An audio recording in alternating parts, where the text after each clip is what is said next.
Hello there, Pumpkin. Welcome back. We are trying to manifest a $10 trillion crypto industry for us all. That would be a giant bag pump, and angel music must be played for that. Crypto to 10 trillion, the market cap valuation of the whole industry. Right now, what are we sitting at? Around 3, around 4. Who cares? Not high enough. Remember, the bull market will eventually get to the point where it starts to price in a lot of the future. Right now, when people are like climbing the wall of worry, all they can do is basically they can price in today between now and the next 6 months. But we don't want that. We want more. We want people to actually start to what we call misallocate capital, which pretty much means that they start to price in the future so much. They start to price in perfection. That's what we want. It's almost like you want the bookies to like bet really hard on the favorite. Like let's say you're watching 2 tennis players.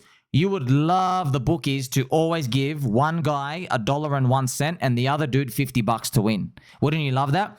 If every time there was a tennis match, the favorite was $1.01, paying out pretty much, you put in $1, all you get is 1 cent return, and the other guy was always $50, you just always slap on the other guy. You're always just betting on an upset.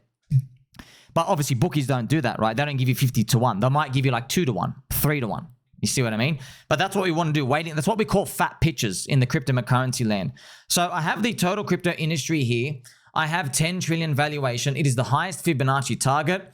And what would pricing in the future really look like? Well, the US Treasury Committee, they literally said we're going to grow stablecoins to 2 trillion by 2028. Right now they're like 250 billion. Think about that. We're going to 10x stablecoins, roughly around 8x. Huge. If you compound that, it's about 60% per year. Stablecoins just coming in, rolling in everywhere. What are they going to do when they get here? Probably act like a US savings account. Probably do nothing at the start, and then people start to offer products for them. Okay. Now, if you even go into more deeper friendship and knowledge, friends, remember the US government is missing 21 trillion from its budget. All right. So it's unaccounted for, 21 trillion. It's like you check the tornado cash, that amount of money went in, 21 trillion. Where did it go? No one really knows, but it doesn't take a genius to figure out. It's probably black budget, high tech, UFO, advanced science stuff where America has to exert its dominance, keep the US dollar strong and powerful. That's why I've even written here, right? It's obviously gone towards some black budget operations, okay? It'll help the US of A retain its world power, do anti-gravity stuff, whatever it is. Like what we see on mainstream TV is America might go occupy some land, make sure there's some deals going on in Saudi Arabia and oil and everything out here. So it's, no pun intended, a well-oiled machine. US dollar ain't going anywhere anytime soon, which is going to upset some Bitcoin maxis, but you don't want that to happen, right? Do you really want America to have its back against the wall with its currency? No, okay? I don't think you want to see what happens if they were to outlaw cryptocurrency for real. Remember, it's an arms race against China and Russia. So all this money, friends, you got to remember, what does this mean? It means we're like really bullish on crypto. If they really wanted crypto to be gone, it would be gone. Yes. So the USA is probably winning against Russia and China with the UFO advancement of technology and stuff out here, which pretty much also you can conclude they're winning to print as much money as it takes to debase everybody, to make sure the black budget operation keeps happening. They do the congressional bill spending for the US military. That's always going to be big. They ain't taking that down at all. Okay. So therefore, right, you can just keep following that logic. The money printer will continue to be activated and crypto is destined to pump. Nobody can stop this train. So we're still going to be looking for our exotic top signals and everything out here. I'm like, just be careful. Like, what if crypto stops at literally 9 trillion? Does that mean, you're going to keep holding to 10? I guess we'll cross that path when we get there. But so far, we are on track. What does the crowd think, though? It's interesting to think about, friends, the crowd, because we are buying momentum by holding crypto. What does the crowd really think, friends? Remember, the crowd is poor.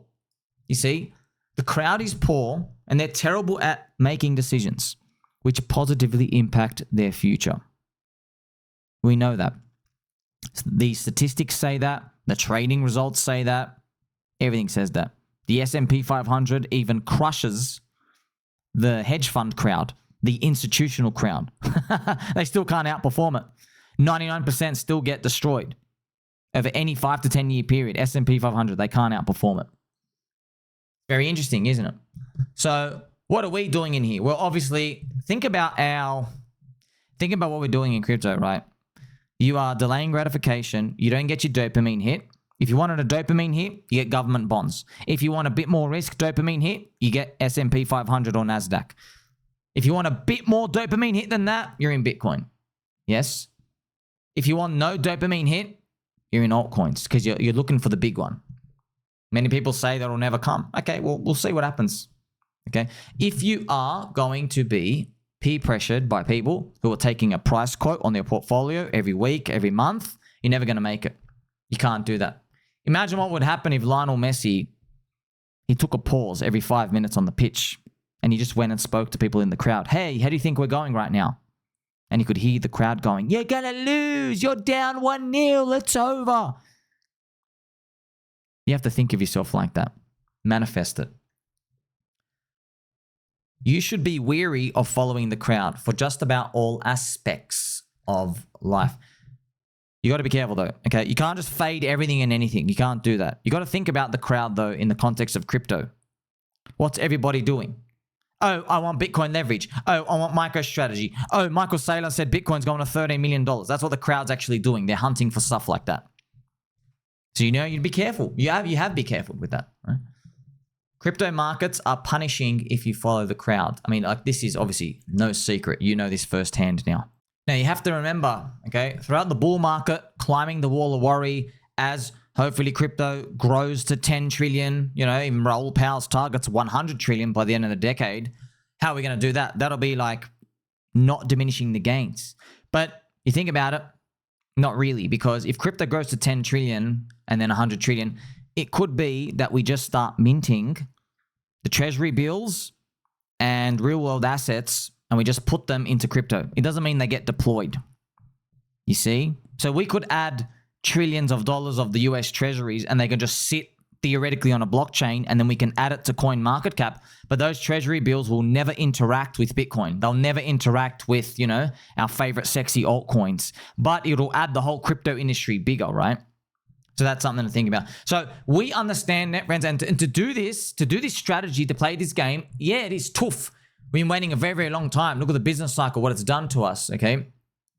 But what we're actually doing is, remember, we're delaying gratification. People who can't delay gratification, they want that hit. They want that hit. So they'll either do one of two things, sometimes both. Price goes up a bit, they get out. They'll cheat. Oh, it's up 30%. Oh, it's up at 2x. I'll get out. They start trying to trade, okay?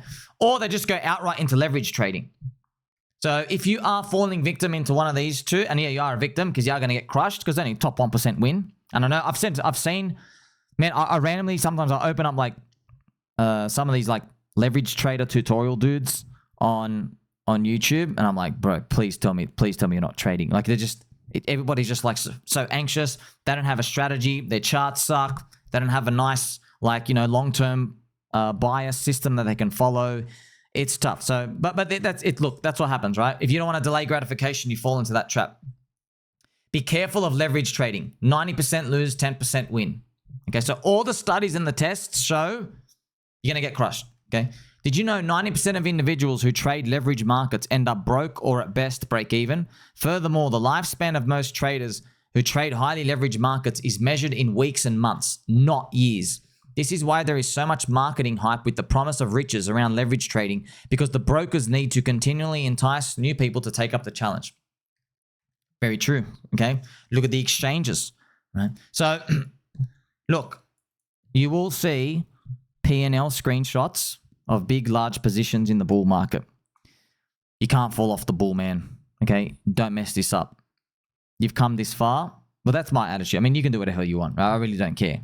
You know, I know not everyone's going to listen. I don't really give. I literally do not care. People have to find their own way. Some people, friends, they're gonna look. I just know by the nature of this beast, some people will have to mess up this cycle entirely, and they will become a 2-cycler retiree. It's just going to have to happen, you know. So they're going to have to be retiring in 2029. And they have to learn the lessons of this. This is what happens. I literally, I know this happens. This is going to happen 100% because not everybody is tested in their brain and their body and their soul so far. Okay. Now, if you held long-term spot altcoins, you've had your nuts crushed and just kicked and stomped on. Okay. Then spat on. And then everyone looks at you. Ha ha. You got a small willy. You know what I mean? Like everyone's been teasing you, of course, out here. So you've gone through that. However, what do you do when dopamine's going up? You're confident. You're like, ha, I'm unstoppable. What do? Do you stick to the plan? Or do you go start meddling? That's why I've told you, even if you are going to touch a bit of soy, be in places you shouldn't be. If you're going to go play with a Barbie doll when no one's looking, at least use 1% risk. That's all I ask. Because I know you're going to get wrecked. Okay, so just think about that 1% risk. Oh, your portfolio is 200 grand. You know, you don't go start slapping 20K, 40K, 50K into stuff. You put 2 grand in. Put 2 grand. That's enough for you not to care, but enough to you to kind of like try to 10x that. That's how most people get destroyed, okay? They don't have any risk management. Crypto industry influencers will keep flashing the wins and try to siphon you exchanges to go get wrecked, you know? I have to keep reminding you of these friends, like, because it is luring, isn't it? It is. We will see big PnL screenshots. Another thing you don't know, I track all those big traders, friends. A lot of them lost their edge, you know? They've lost their edge. They were like in the zone and they were in tune with the market at one cycle, lost their edge. So you have to be careful. I mean, like even Gainsey has a story, ran his account up to 10 million. He lost multiple millions after that. Don't know what he's on now. Hope he makes it back. But, you know, he could, I think he used to have 10 to 12 million. Maybe he's down to like 3 or 4. You know what I mean? But now your confidence is crushed. Okay. I'm not sure on the exact numbers, but he did have like a $10 million plus trading account. So just think about that home run. Warren Buffett, what's his career mentality? He says, look, if you check my whole career out, I hit 1 home run every 5 years. It's actually true. You're my home run. Like, subscribe, belly button, all. Catch you soon.